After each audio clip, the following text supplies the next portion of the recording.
ನಮಸ್ಕಾರ. ಶ್ರೀ ಟಿವಿ ನ್ಯೂಸ್ಗೆ ಸ್ವಾಗತ. ಈ ದಿನದ ಹೆಡ್ಲೈನ್ಸ್.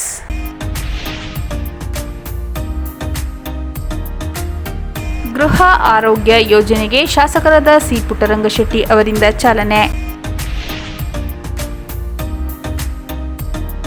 ಸೇವಾ ಭಾರತಿ ಕಾಲೇಜಿನಲ್ಲಿ ಶಾರದಾ ಅಕಾಡೆಮಿ ಮುಂದುವರಿಸುವಂತೆ ಆಗ್ರಹಿಸಿ ವಿದ್ಯಾರ್ಥಿಗಳಿಂದ ಪ್ರತಿಭಟನೆ. ಎಸ್ಸಿ ಎಸ್ಟಿ ನೌಕರರಿಗೆ ನೇಮಕಾತಿ ಬಡ್ತಿಯಲ್ಲಿ ಕಾಂಗ್ರೆಸ್ ಸರ್ಕಾರದಿಂದ ಅನ್ಯಾಯ. ಎಂ ಕೃಷ್ಣಮೂರ್ತಿ ಆರೋಪ.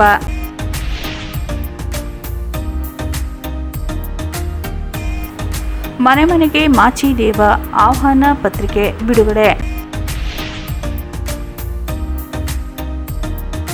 ಜಿಲ್ಲಾ ವೀರಶೈವ ಲಿಂಗಾಯತ ನೌಕರರ ಕ್ಷೇಮಾಭಿವೃದ್ಧಿ ಸಂಘಕ್ಕೆ 25 ವರ್ಷ ತುಂಬಿದ ಹಿನ್ನೆಲೆ ಸಮಾರೋಪ ಸಮಾರಂಭ.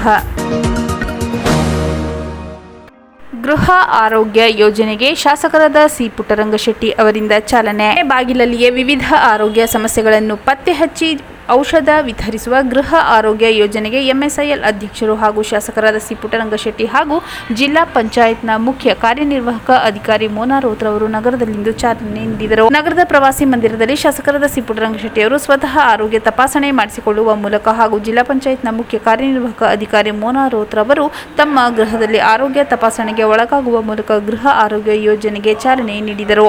ಶಾಸಕರಾದ ಸಿ ಪುಟ್ಟರಂಗಶೆಟ್ಟಿ ಮಾತನಾಡಿ, ಆರೋಗ್ಯ ಸಿಬ್ಬಂದಿ, ಆಶಾ ಕಾರ್ಯಕರ್ತರು ಮನೆ ಮನೆಗೆ ಬಂದಾಗ ಸಾರ್ವಜನಿಕರು ಆರೋಗ್ಯ ತಪಾಸಣೆ ಮಾಡಿಸಿಕೊಂಡು ಸಮಸ್ಯೆಗಳಿದ್ದಲ್ಲಿ ಸೂಕ್ತ ಚಿಕಿತ್ಸೆ ಹಾಗೂ ಸಲಹೆಗಳನ್ನು ಪಡೆಯುವಂತೆ ಸಲಹೆ ನೀಡಿದರು.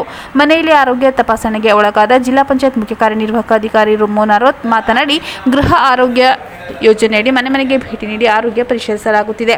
ನಾಗರಿಕರು ಈ ಅವಕಾಶ ಸದುಪಯೋಗ ಪಡೆದುಕೊಳ್ಳಬೇಕು ಎಂದರು. ಉತ್ತಮ ಆರೋಗ್ಯ ಕಾಪಾಡಿಕೊಳ್ಳಬೇಕೆಂದರು.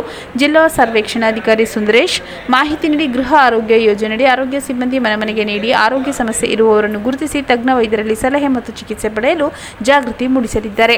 ಅಧಿಕ ರಕ್ತದೊತ್ತಡ, ಮಧುಮೇಹ, ಡಯಾಬಿಟಿಕ್ ಫುಡ್, ಡಯಾಬಿಟಿಕ್ ರೆಟಿನೋಪತಿ, ಬಾಯಿ ಮತ್ತು ಸ್ತನ ಗರ್ಭಕೋಶದ ಕ್ಯಾನ್ಸರ್, ದೀರ್ಘಕಾಲದ ಮೂತ್ರಪಿಂಡ ಕಾಯಿಲೆ, ಲಿವರ್ ತೊಂದರೆ, ರಕ್ತಹೀನತೆ, ಮಾನಸಿಕ ಆರೋಗ್ಯ, ದೀರ್ಘಕಾಲದ ಪ್ರತಿರೋಧಕ ಶ್ವಾಸದ ಕಾಯಿಲೆ, ಸ್ಲೀಪ್ ವೆಪ್ನಿಯಾ, ನರರೋಗದಂತಹ ಒಟ್ಟು 14 ಅಸಾಂಕ್ರಾಮಿಕ ರೋಗಗಳಿಗೆ ತಪಾಸಣೆ ನಡೆಸಿ ಸಮಾಲೋಚನೆ ಮೂಲಕ ಚಿಕಿತ್ಸೆ ನೀಡಲಾಗುತ್ತದೆ ಎಂದರು.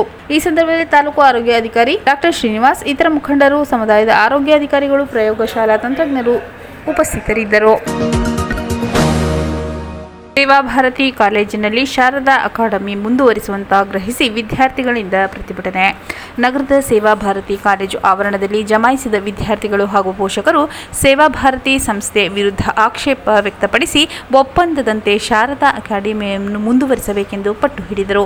ಸೇವಾ ಭಾರತಿ ವಿದ್ಯಾಸಂಸ್ಥೆಯು ಮೊದಲ ಹಾಗೂ ದ್ವಿತೀಯ ಪಿಯುಸಿ ವಿಭಾಗವನ್ನು ಶಾರದಾ ಅಕಾಡೆಮಿಯೊಂದಿಗೆ ಒಡಂಬಡಿಕೆ ಮಾಡಿಕೊಂಡು ಪಿಯುಸಿ ಪ್ರಾರಂಭದಲ್ಲಿಯೇ ಎನ್ಇಟಿ, ಸಿಇಟಿ ಹಾಗೂ JEE ಕೋರ್ಸ್ಗಳಿಗೆ ತರಬೇತಿ ನೀಡಲಾಗುತ್ತದೆ ಎಂದು ಭರವಸೆ ನೀಡಿದ್ದರಿಂದ ನಾವು ಸೇವಾ ಭಾರತಿ ಕಾಲೇಜಿನಲ್ಲಿ ಪ್ರವೇಶ ಪಡೆದುಕೊಂಡಿದ್ದೆವು.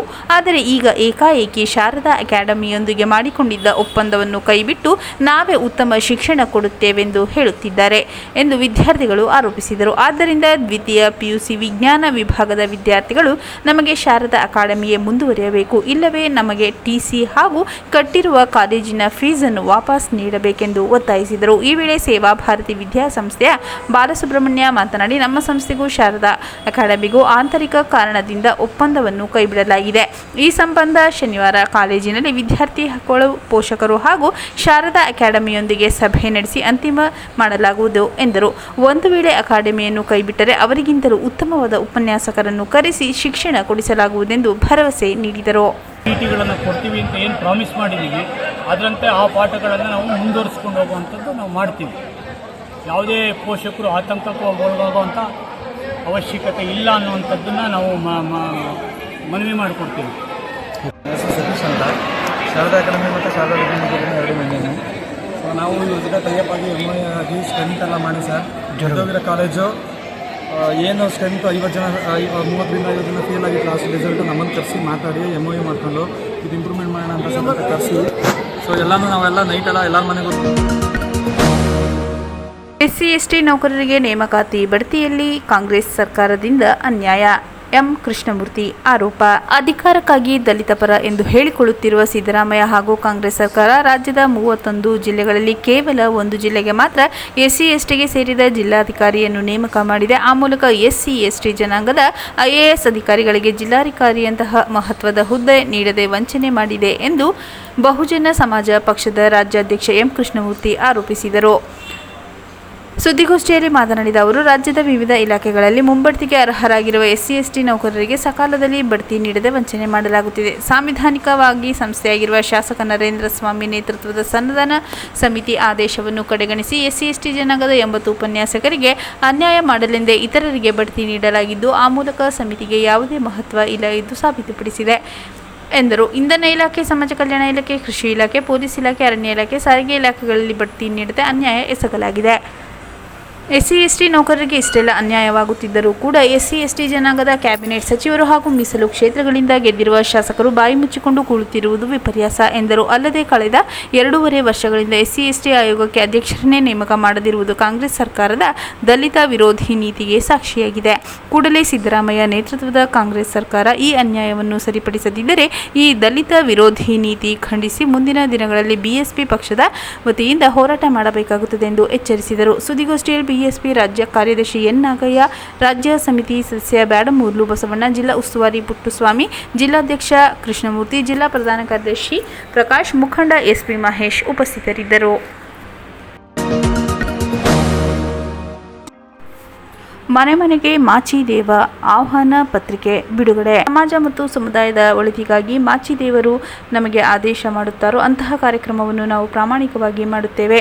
ಸಮುದಾಯದವರು ಸಂಘಟಿತರಾದರೆ ಮಾತ್ರ ಅಭಿವೃದ್ಧಿ ಕಾಣಲು ಸಾಧ್ಯ ಎಂದು ಜಗದ್ಗುರು ಶ್ರೀ ಮಾಚಿದೇವ ಮಹಾಸಂಸ್ಥಾನ ಮಠದ ಪೀಠಾಧಿಪತಿ ಶ್ರೀ ಡಾಕ್ಟರ್ ಬಸವ ಮಾಚಿದೇವ ಸ್ವಾಮೀಜಿ ಹೇಳಿದರು. ನಗರದ ಕುದೇರು ಮಠದಲ್ಲಿ ಏರ್ಪಡಿಸಿದ್ದ ಶ್ರಾವಣ ಮಾಸದ ವಿಶೇಷ ಕಾರ್ಯಕ್ರಮ ರಾಜ್ಯ ಮಟ್ಟದ ಮನೆ ಮನೆಗೆ ಮಾಚಿದೇವ 30 ದಿನಗಳ ಕಾರ್ಯಕ್ರಮದ ಆಹ್ವಾನ ಪತ್ರಿಕೆಯನ್ನು ಬಿಡುಗಡೆ ಮಾಡಿ ಮಾತನಾಡಿದ ಅವರು, ಜುಲೈ 27ರಂದು ಭಾನುವಾರ ರಾಮನಗರದ ಮಾಗಡಿಯಲ್ಲಿ ಕಾರ್ಯಕ್ರಮ ಉದ್ಘಾಟನೆಯಾಗಲಿದ್ದು, ನಂತರ ಬೀದರ್, ಕಲಬುರಗಿ, ಯಾದಗಿರಿ ಸೇರಿದಂತೆ ಇಡೀ ರಾಜ್ಯದ ಎಲ್ಲ ಜಿಲ್ಲೆಗಳಲ್ಲೂ ಕಾರ್ಯಕ್ರಮ ನಡೆಯುತ್ತದೆ.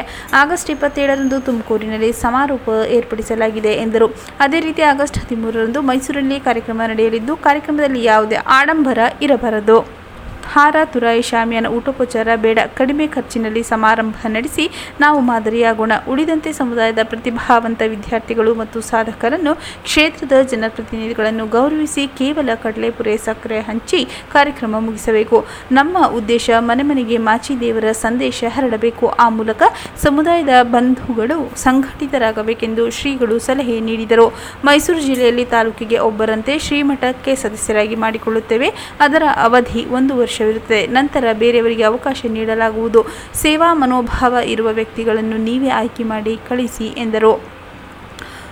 ಮುಂದಿನ ವರ್ಷ ಜನವರಿ 5 ಮತ್ತು 6ರಂದು ಶ್ರೀಮಠದಲ್ಲಿ ಶ್ರೀಮಠದ ಶಂಕುಸ್ಥಾಪನೆಯ 17ನೇ ವಾರ್ಷಿಕೋತ್ಸವ, ಸ್ವಾಮೀಜಿಗಳ ಜಂಗಮ ದೀಕ್ಷೆಯ 27ನೇ ಹಾಗೂ 42ನೇ ಜನ್ಮದಿನದ ವಾರ್ಷಿಕೋತ್ಸವದ ಪ್ರಯುಕ್ತ ಕಾಯಕ ಜನೋತ್ಸವ 2026 ಕಾರ್ಯಕ್ರಮ ಏರ್ಪಡಿಸಲಾಗಿದೆ. ಕಾರ್ಯಕ್ರಮದಲ್ಲಿ ಶ್ರೀ ಮಾಚಿದೇವರ ಜೀವನ ಮೌಲ್ಯ ಕುರಿತು ಉಪನ್ಯಾಸ, ವಚನ ಸಾಹಿತ್ಯ ಸಂರಕ್ಷಕ ಮತ್ತು ವೀರಗಣಾಚಾರಿ ಶ್ರೀ ಮಡಿವಾಳ ಮಾಚಿದೇವರ ಮೂರ್ತಿ ಹಾಗೂ ವಚನ ಪಲ್ಲಕ್ಕಿ ಉತ್ಸವ ನಡೆಯಲಿದೆ ಎಂದರು. ಈ ಸಂದರ್ಭದಲ್ಲಿ ಮೈಸೂರು ಜಿಲ್ಲಾ ವೀರ ಮಡಿವಾಳ ಸಂಘದ ಅಧ್ಯಕ್ಷ ಸತ್ಯನಾರಾಯಣ ಅವರು ಶ್ರೀಗಳನ್ನು ಗೌರವಿಸಿ ಮಾತನಾಡಿ, ಮಠವು ಅಭಿವೃದ್ಧಿಯಾದರೆ ನಮ್ಮ ಮಡಿವಾಳ ಸಮುದಾಯವೇ ಅಭಿವೃದ್ಧಿಯಾದಂತೆ. ಈಗಾಗಲೇ ನಾವು ಮೈಸೂರು ಜಿಲ್ಲೆಯಲ್ಲಿ ಸಮುದಾಯದವರನ್ನು ಸಂಘಟಿಸುವ ಕೆಲಸ ಮಾಡುತ್ತಿದ್ದೇವೆ. ರಾಜ್ಯ ಮಟ್ಟದ ಮನೆ ಮನೆಗೆ ಮಾಚಿದೇವ 30 ದಿನಗಳ ಕಾರ್ಯಕ್ರಮದ ಆಹ್ವಾನ ಪತ್ರಿಕೆಯನ್ನು ಮೈಸೂರಿನಲ್ಲಿ ಬಿಡುಗಡೆ ಮಾಡುವ ಮೂಲಕ ಈ ಮಹತ್ತರವಾದ ಕಾರ್ಯಕ್ರಮಕ್ಕೆ ಚಾಲನೆ ನೀಡಿರುವುದು ಅತ್ಯಂತ ಸಂತಸದ ವಿಷಯ. ಸಮಾಜದ ಅಭಿವೃದ್ಧಿಗೆ ಶ್ರಮಿಸುತ್ತಿರುವ ಸ್ವಾಮೀಜಿಗಳ ಬೆನ್ನೆಲುಬಾಗಿ ನಾವು ನಿಲ್ಲುತ್ತೇವೆ ಎಂದು ಭರವಸೆ ನೀಡಿದರು.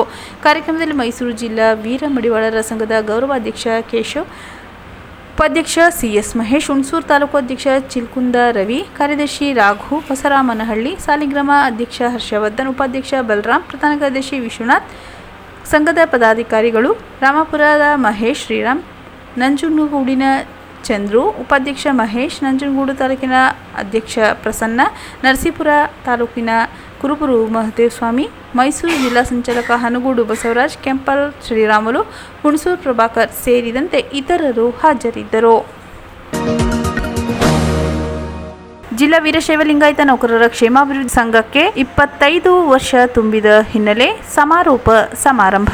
ಜಿಲ್ಲಾ ವೀರಶೈವ ಲಿಂಗಾಯತ ನೌಕರರ ಕ್ಷೇಮಾಭಿವೃದ್ಧಿ ಸಂಘಕ್ಕೆ 25 ವರ್ಷ ತುಂಬಿರುವ ಹಿನ್ನೆಲೆಯಲ್ಲಿ ಜುಲೈ 20ರಂದು ನಗರದಲ್ಲಿ ರಜತ ಮಹೋತ್ಸವದ ಸಮಾರೋಪ ಸಮಾರಂಭವನ್ನು ಆಯೋಜಿಸಲಾಗಿದೆ ಎಂದು ಸಂಘದ ಸಂಸ್ಥಾಪಕ ಅಧ್ಯಕ್ಷ ಬಸಪ್ಪ ತಿಳಿಸಿದರು. ಅಂದು ಬೆಳಗ್ಗೆ 10:30ಕ್ಕೆ ನಗರದ ಶ್ರೀ ಸಿದ್ದಮಲ್ಲೇಶ್ವರ ವಿರಕ್ತ ಮಠದ ಶ್ರೀ ಬಸವರಾಜ ಮಹಾಸ್ವಾಮಿಗಳ ಅನುಭವ ಮಂಟಪದಲ್ಲಿ ಸಮಾರಂಭ ನಡೆಯಲಿದ್ದು, ಸುತ್ತೂರು ಶ್ರೀ ಶಿವರಾತ್ರಿ ದೇಶಿ ಕೇಂದ್ರ ಮಹಾಸ್ವಾಮೀಜಿ ಹಾಗೂ ಶ್ರೀ ಸಿದ್ಧಗಂಗಾ ಮಠದ ಶ್ರೀ ಸಿದ್ಧಲಿಂಗ ಮಹಾಸ್ವಾಮೀಜಿ ದಿವ್ಯ ಸಾನ್ನಿಧ್ಯ ವಹಿಸಲಿದ್ದಾರೆಂದು ಹೇಳಿದರು. ಮರಿಯಾಲ ಮಠದ ಇಮ್ಮುಡಿ ಮುರುಘರಾಜೇಂದ್ರ ಸ್ವಾಮೀಜಿ, ಶ್ರೀ ಸಿದ್ದಮಲ್ಲೇಶ್ವರ ವಿರಕ್ತ ಮಠದ ಚನ್ನಬಸವ ಸ್ವಾಮೀಜಿ ದಿವ್ಯ ಉಪಸ್ಥಿತಿ ಸಮಾರಂಭವನ್ನು ಶಾಸಕರಾದ ಎಚ್.ಎಂ. ಗಣೇಶ್ ಪ್ರಸಾದ್ ಉದ್ಘಾಟನೆ ಮಾಡಲಿದ್ದು, ಕಾಡಾ ಅಧ್ಯಕ್ಷ ಪ್ರಿ ಮರಿಸ್ವಾಮಿ ಪ್ರತಿಭಾ ಪುರಸ್ಕಾರ ನೀಡಲಿದ್ದಾರೆ. ಕರ್ನಾಟಕ ರಾಜ್ಯ ಸರ್ಕಾರಿ ನೌಕರರ ಸಂಘದ ಅಧ್ಯಕ್ಷ ಸಿ.ಎಸ್. ಷಡಕ್ಷರಿ ಅವರು ಸಮಾರೋಪ ನುಡಿಗಳನ್ನಾಡಲಿದ್ದು, ರಾಜ್ಯ ವೀರಶೈವ ಲಿಂಗಾಯತ ನೌಕರರ ಕ್ಷೇಮಾಭಿವೃದ್ಧಿ ಸಂಘದ ಅಧ್ಯಕ್ಷ ಸೋಮಶೇಖರಯ್ಯ ಬಹುಮಾನ ವಿತರಣೆ ಮಾಡಲಿದ್ದಾರೆಂದು ಹೇಳಿದರು. ಸಂಘದ ಜಿಲ್ಲಾಧ್ಯಕ್ಷ ಸಿದ್ದಮಲ್ಲಪ್ಪ ಅಧ್ಯಕ್ಷತೆ ವಹಿಸಲಿದ್ದು, ಶ್ರೀ ಬಸವೇಶ್ವರ ಪತ್ತಿನ ಸಹಕಾರ ಸಂಘದ ಅಧ್ಯಕ್ಷ ಎಂ. ಗೌರಿಶಂಕರ ಹಾಗೂ ಸಂಗಮ ಗೃಹ ನಿರ್ಮಾಣ ಸಹಕಾರ ಸಂಘದ ಅಧ್ಯಕ್ಷ ಬಿಎಲ್ ಮುದ್ದು ಬಸವಣ್ಣ ಉಪಸ್ಥಿತರಿರಲಿದ್ದಾರೆ. ಸಮಾರಂಭದ ಬಳಿಕ ಪ್ರಸಾದ ವಿತರಣೆಯಾಗಿರಲಿದೆ ಎಂದು ತಿಳಿಸಿದರು. ಸುದ್ದಿಗೋಷ್ಠಿಯಲ್ಲಿ ಸಂಘದ ಜಿಲ್ಲಾಧ್ಯಕ್ಷ ಸಿದ್ದಮಲ್ಲಪ್ಪ, ಗೌರಿಶಂಕರ್, ಮುದ್ದು ಬಸವಣ್ಣ, ನಾಗಬಸಪ್ಪ, ಶಿವಕುಮಾರ ಸ್ವಾಮಿ, ಅರ್ಕಪ್ಪ ಉಪಸ್ಥಿತರಿದ್ದರು. ಮತ್ತೊಮ್ಮೆ ಮುಖ್ಯಾಂಶಗಳು.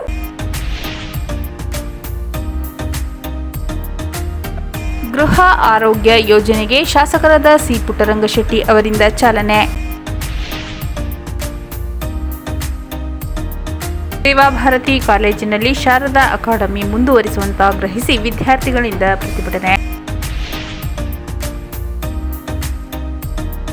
ಎಸ್ಸಿ/ಎಸ್ಟಿ ನೌಕರರಿಗೆ ನೇಮಕಾತಿ ಬಡ್ತಿಯಲ್ಲಿ ಕಾಂಗ್ರೆಸ್ ಸರ್ಕಾರದಿಂದ ಅನ್ಯಾಯ, ಎಂ. ಕೃಷ್ಣಮೂರ್ತಿ ಆರೋಪ.